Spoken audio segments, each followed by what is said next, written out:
Welcome to the show, guys. Got a good one here for you. We are talking about 5 players you need to target and get on your rosters immediately. You want to get these guys on your teams before, the person that owns them, if you don't own them already, the person that has them says, hey, man, this guy is really, really, really good. Because I still think that some of these guys are flying under the radar slightly enough where you could trade a big name for them. You could trade like a Tyreek Hill, who's not in a terrible situation right now, and get some of these guys who aren't as big of a name. So 5 players you need to target immediately. And if you're new to the channel, guys, smash it, tap it, slap it. I'm just out here in the car right now, and I'm waiting for my kids. I'm picking up my kids, so I'm like, why not get some good content up for you guys and inform you guys of these players, because you never, they're just going to keep ramping up. These players that are ramping up. So I'm like, dude, get these guys on your target, on your radar, in a trade, acquire them. And especially in Dynasty, these guys are in a prime position, okay?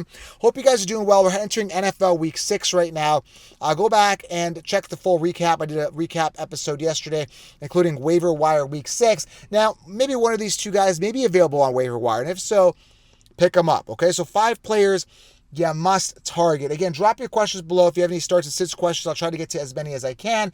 And if you have any other questions in regards to waiver wire, starts and sits, or just in regards to these players, drop it below. I want to make this ultra interactive for you guys. #1 fantasy football podcast, and the only guy giving you advice is going to help you guys win your league. So hit the thumbs up and turn on that bell. All right, let's talk about the first player. Now, this one's a little more obvious, but he was a 16-rounder.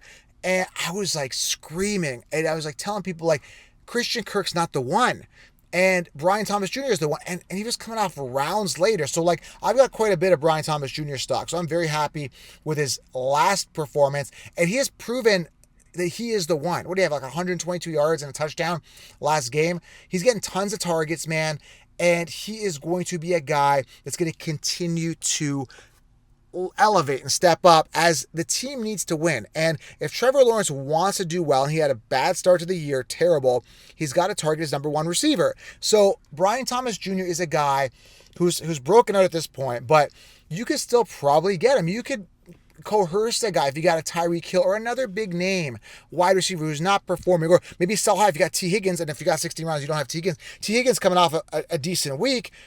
Trade high. Look at guys that have been inconsistent, right? Like a guy like Darnell Mooney. If you got him, spark a trade, man. Work in Mooney and someone else, but you could get a deal for Brian Thomas Jr. You could trick somebody into getting him. Even sell a big name that hasn't been performing. There's a ton of those this year. There's a lot of inconsistencies. So, guys, Brian Thomas Jr. is the future. He's ultra talented. People still may think he's the wide receiver 2 on that roster, which again, you could really, exploit that opportunity and get this guy on your roster. So listen, I love Brian Thomas Jr. Again, I got a lot of stock in him, and you guys should consider getting him, especially in Dynasty leagues. That's the first guy. Okay, so target, trade, just get him on your roster. Okay, very, very important. The second guy is, again, this guy, I guess you could say he's already broken out. That's okay.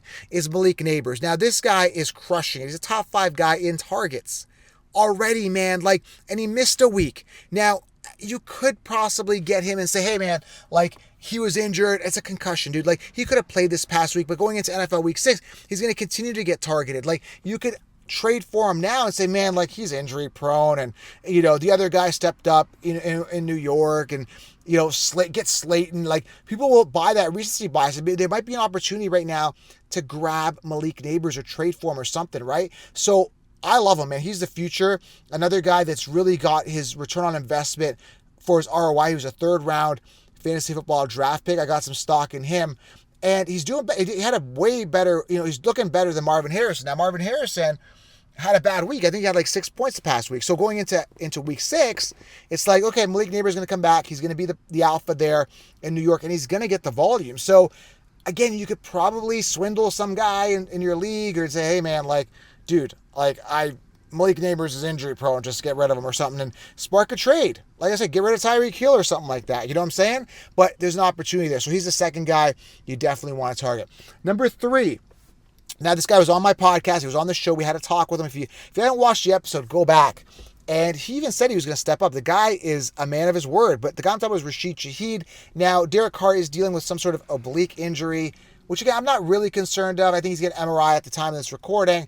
I haven't got an update. But Derek Carr has been feeding Rashid Shaheed. I mean, Olave is seeing the the double coverage, and has opened things up down the middle, and he's just sprinting. He's a blazer, man. He's fast, right? And he actually ended up calling out Tyreek Hill on my show prior to the season, and that clip should have went viral, man, because Rashid Shaheed is fast, and I wouldn't be surprised if he held his own against Tyreek. So he's been doing well, and the targets have been there, man. What do you have, like 11 targets a couple weeks ago, and then 9 this past week?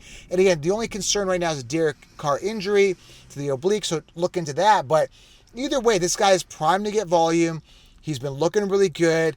Olave has been a distraction, and it's opening things up for Rashid Shaheed. So, listen, I love him. I love him this year. You can still get him. You can still, sell people into, or say, hey, man, he's the 2. He's a speedster. I still think people will buy that because it's kind of what he was known for, but now he's really emerged. So, I still think you get Rashid Shaheed. I would look to target him. He has been relatively consistent, okay?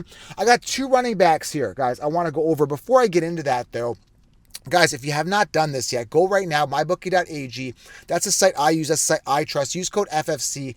And listen to this. If you put 100 in, right, they're going to match it up to $1,000. So if you put 100 in, they're going to give you another 100. It's like playing with free money. So mybookie.ag, that's the site I use, the site I trust. Mybookie.ag, the code you want to use, FFC, to get all the perks. And you can get in on the bets, man. I know a lot of people are like, yeah, I want more than fantasy football. Well, get into it. If you're over, a certain age, 18, whatever it is, check your local listings, whatever your state is, and it's like, why not get into it? And I'm actually offering advice on it, winning advice on the money line, on the spread, and the Counselor's Edge. I've linked that below as well. Join the Counselor's Edge, get in on the action. But the site you want to do it on is mybookie.ag, and take advantage of this promotion. I mean, why not double your first deposit? mybookie.ag, go create an account, use code FFC, okay? I had to give them a plug. They've been great sponsor of this show. Really appreciate them. I've been with them for years, okay? All right, so let's go to these 2 running backs. This one, he had an amazing week, is Tank Bigsby. Listen, you got to get this guy on your team somehow. I still think people are going to believe ETN's the guy. And we saw it last week, averaging 2.8 yards per carry, ETN, compared to 7.8 from Tank Bigsby. And Bigsby, man, getting the volume. I think he would have like 13, 14 attempts, something like that. Go back and check it out. The guy crushes 25.9 fantasy points. Like, that's what I'm talking about. And this guy was a 3rd-round pick in 2023, and I was really high on him last year. He just never got the opportunity. And that's what I hate, because there's so much talent out there that just doesn't get the volume. And this is a perfect example of that, where Bigsby should be getting the volume. He should be getting the opportunity. He finally is. And, I really believe the Jags have found a formula. They found the talent. They found, they realized that Brian Thomas Jr. is the one. They realized that Bigsby's the one. And they're going to run their best players. They're going to use that because they need to win. They had a bad start to the season because they're playing bad players. Like, ETN is not as good as Bigsby, and we're seeing that. Bigsby just runs harder. He's just a better running back. And I saw this last year. I saw it a little early, but now it seems like everyone's jumping on the train. Now, he might be available for waiver wire week 6, but if he's not, you could probably work a trade. Now, if ETN comes in and starts again and Bigsby has a down week, you still work to target Bigsby and buy him a little bit lower heading into the week after, after this week 6, right? Week 7 or something like that. But I mean, this guy's the future, and I think they're going to part ways with ETN eventually. So, guys, it's a really good opportunity to get a running back that's going to be consistent, it's going to run hard in a world right now with fantasy football running backs of a lot of uncertainty. And that's why I said in 16 rounds, make sure you secure and anchor your team with an ace running back. Like, I'm in a league, I'm doing really good, is because I got Henry and Barkley anchoring my team, because there's so much uncertainty at this position. Okay, guys? So it's very important that you focus on getting those workhorses, and I think Bigsby's going to be an answer, okay? Number 5, again, drop your questions below, hit the thumbs up, turn on that bell. I'm going to keep the content going all year round, and pretty much in the offseason. We go hard all year round. So make sure you guys are glued if you're passionate about fantasy football. Turn on the bell and drop a question below if you have it, okay? Again, I got 5 more minutes here because I got to go pick up my kids. They're coming out soon, so I got to get that done. So now let's talk about this. Let's have a good conversation here about the last one here. Is Chase Brown. Now, Zach Moss was a little banged up last game. He was just years to wows were not wowed, but there's a unique opportunity for Chase Brown, who had a decent week this past week. I don't think he only ran for like 46 yards, something like that. Where he had 3.8 yards per carry last game, but he had like 16 fantasy points. But Chase Brown is a guy that kind of had a little mini breakout. He's kind of emerging.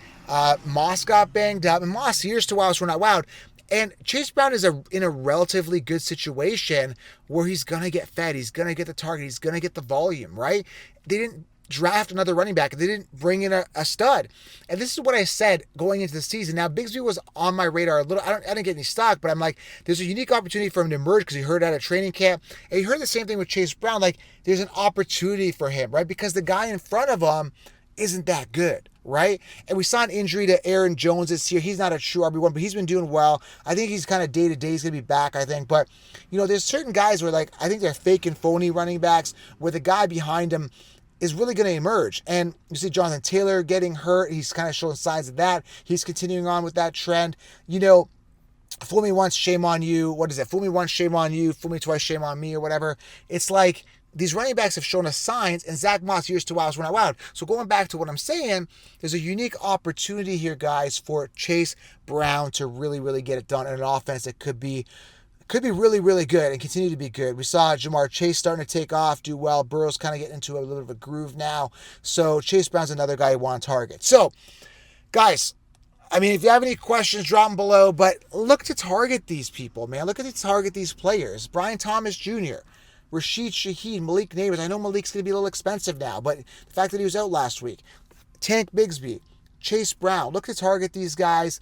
And there's other guys. There's other players. If there is somebody that you are looking to target, drop a name below. I'll see if they're worth getting. But there's a lot of like these 1 week wonders. It's just their targets and volume isn't sustainable. Their talent hasn't shined for a long time, where they just got in, they had a big game, and that's it. So watch out when you're looking at waiver wire week 6 or any waiver wire. Make sure you're not getting those 1 week wonders, and you're targeting players that have long-term upside and guys that are going to be consistent, okay? Fantasy football is changing, and you got to adapt with the times, and you got to try to get those volume getters whatever you have an opportunity to get, all right? If you're new to this channel, smash it, tap it, slap it. Again, go visit mybookie.ag, use code FFC, and hit the thumbs up and turn on that bell, okay? I got to go continue on with my day. Hope you guys are having a great day. Thanks for spending the afternoon with me. Appreciate you guys. Have an outstanding day, and turn on the bell for daily content.